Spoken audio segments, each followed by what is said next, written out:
Монгол Улсын ерөнхийлөгч ухнаагийн хөрсөх бүгд нарамдах Казахстан улсад хийж байгаа төрийн ажиллагааны хүрээнд Астана хотноо болж буй экологийн асуудлаарх бүс нутгийн дээд түвшний уулзалтын нээлтэнд оролцлоо. Манай улсын уулзалтанд ус бэлчээрийн газрын менежмент байгальд суурилсан шийдлэгсэн 3 санаачлага төвшүүлэн оролцож байна.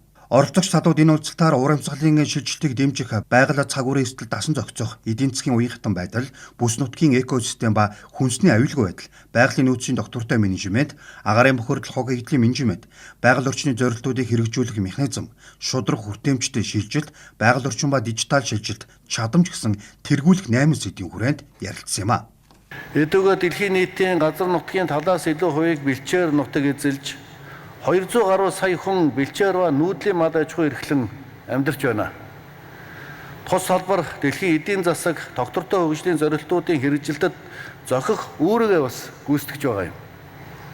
Гэтэл сүүлийн жилүүдэд бэлчээр, тал хээр нутаг нь уур амьсгалын өөрчлөлт, хөрсний дөрөлтөд өртөж, мал аж ахуй эрхлэгчид олон шинэ сорилт бэрхшээл бас тулгарч байна. Тиймээс Монгол улсаас санаачлан батлуулсан бэлчээр ба нүүдлийн мал аж ахуй эрхлэгчдийн олон улсын жилийг тэмдэглэн өнгөрүүлэх тухай Нэгдсэн үндэсний байгууллагын ерөнхий ассамблеийн тогтоолын хүрээнд энэ онд бэлчээрийн мал аж ахуйн салбарын ач холбогдлыг дэлхийн нийтэд таниулах өргөн хүрээтэй үйл ажиллагаа зохион байгуулж байна.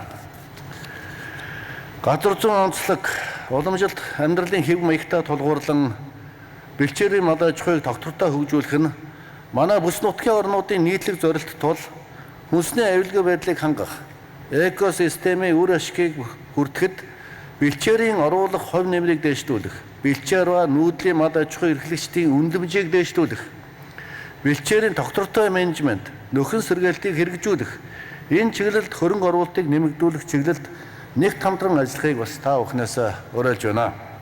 Манай компани Казахстаны хэд хэдэн хотод эко нетворк төсөл хэрэгжүүлдэг. Өнөөдөр улс орнуудад төр засгийн тэргүүнээр оролцсон томоохон арга хэмжээ болж байна.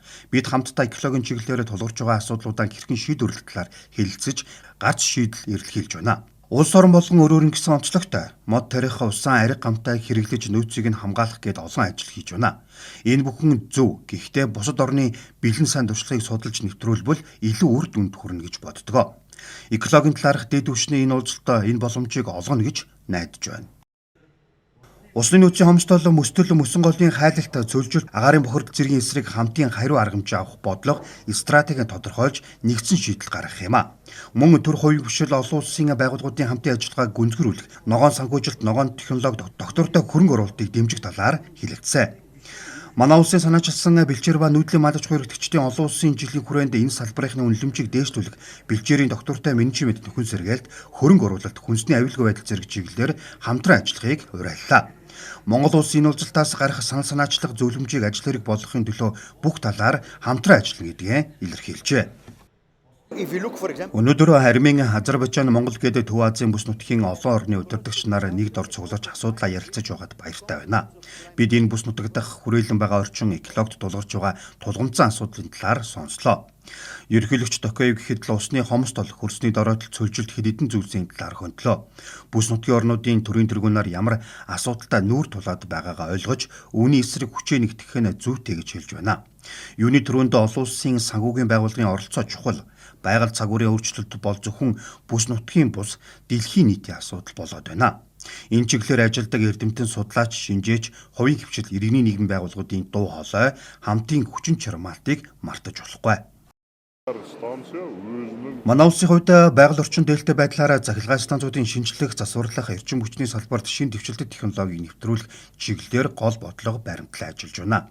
Эдгээр өдрүүдэд Монгол Улсын ерөнхийлөгч хөрвөлсөхийн төрийн ажлын хүрээнд олон чиглэлээр хамтран ажиллахаар болсон.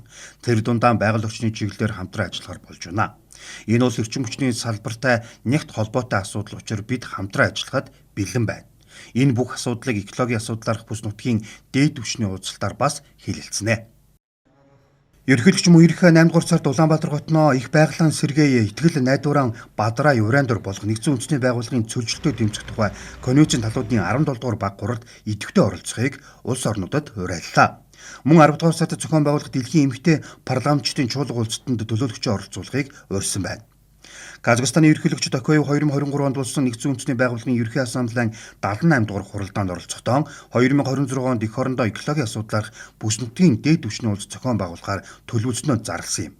Энэ удаа Казахстан, Монгол, Киргиз, Тажикстан, Туркменстан, Узбекистан, Азербайджан, Армени, Гүрж, Орос, Хятад, Итали, Герман, Япон зэрэг улсын төр засгийн тэргүүн өндөр албан тушаалтан, Нэгдсэн үндэсний байгууллага, олон улсын байгууллага, банк санхүү түнэдтөр Азийн хөгжлийн банк, Дэлхийн банк, холбогдох салбарын эрдэмтэн судлаач, иргэний нийгэм, бизнес, хэвлэл мэдээлэлгээд 1500 орчим төлөөлөл оролцжээ.